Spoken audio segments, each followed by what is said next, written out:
Rinkausi studijas čia vien dėl to, nes čia yra daugumas žmonių patirtis sudėta į vieną. Vienam pačiam, jeigu reikėtų mokytis, tai labai ilgai užtrukčiau. Ir tiesiog čia yra visos žinios, yra visi dėstytojai, kurie nukreipia, kur reikia. Ir yra laboratorija, kur galite atlikti praktiką, praktikuotis, negu tiesiog pas savęs ten garaže, kur pusės įrankių nėra. Tai tiesiog daugiau galimybių čia yra žymiai.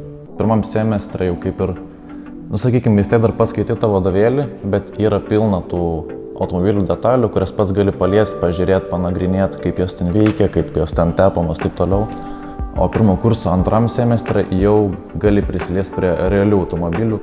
Kolegija turi ir savo automobilį, skirtą šonaslydžiui, tai jį po truputį ruošiam, renkam, analizuojam.